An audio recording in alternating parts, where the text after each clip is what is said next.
प्रदेश सरकारी कामकाजको भाषा ऐन 2080 को प्रस्तावनामा स्पष्ट लेखिएको छ, बागमती प्रदेशभित्र बहुसंख्यक जनताले बोल्ने तामाङ भाषा र नेपाल भाषाको संरक्षण, सम्वर्धन तथा विकास गरी सरकारी कामकाजलाई सरल र सहज बनाउन सरकारी वा सार्वजनिक निकायबाट प्रवाह हुने सेवामा जनताको सहज पहुँच र प्रत्याभूतिलाई अभिवृद्धि गरी बहुजातीय र बहुभाषिक विविधतामा एकता र सामाजिक न्याय कायम गर्न वाञ्छनीय भएकोले बागमती प्रदेश सभाले यो ऐन बनाएको छ। तर आज ऐनको मर्म र भावना अनुसार आवश्यक नियम, निर्देशिका, कार्यविधि तथा मापदण्ड बनाई ऐन कार्यान्वयनमा जसरी सरकारले तदारुकता देखाउनु पर्ने हो त्यो देखाएको पाइएको छैन। म मन्त्री भएकै बेला प्रदेश सरकारले भाषा दिवस वैशाख 24 गते मनाउने निर्णय गरेको र भाषा दिवसमा प्रदेशभरि सार्वजनिक बिदा दिने निर्णय गरेको हो। त्यस्तै म मन्त्री भएकै बेला मन्त्रालय र मातहतका सरकारी कार्यालयहरूमा नेपाली भाषाको अतिरिक्त तामाङ र नेपाल भाषामा लेखिएको साइनबोर्ड राख्ने काम पनि भएको हो। त्यसपछि सरकारले प्रदेश सभामा तामाङ र नेपाल भाषाको एक-एकजना भाषानुवादक नियुक्ति गर्ने बाहेक अरू काम गरेको देखिएको छैन। ऐनमा स्पष्ट रूपमा राष्ट्रभाषा विकास प्रतिष्ठान गठन गर्ने व्यवस्था छ, तर सरकारले भाषा, कला, संस्कृति संरक्षण प्रतिष्ठान गठन गर्न संस्कृति तथा पर्यटन मन्त्रालयबाट सहमतिका लागि विधेयक आर्थिक मामिला योजना मन्त्रालयमा पठाएको सुन्नमा आएको छ।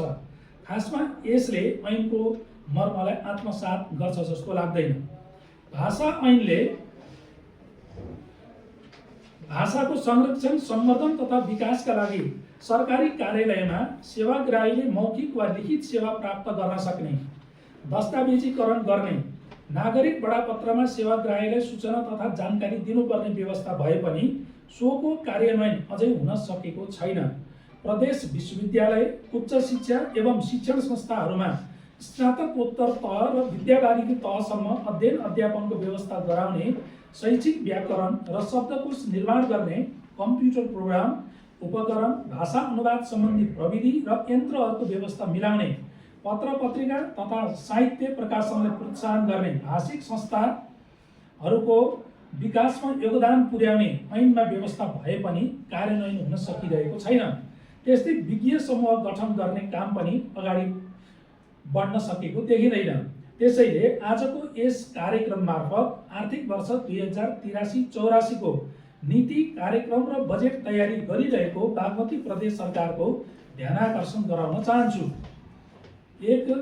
यथाशीघ्र आवश्यक नियमावली, निर्देशिका, कार्यविधि तथा मापदण्ड निर्माण गरियोस्।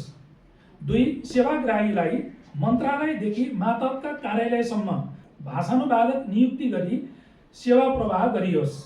3. प्रविधि, यन्त्र उपकरणको विकास गर्न विज्ञहरूलाई ठोस जिम्मा दियोस्।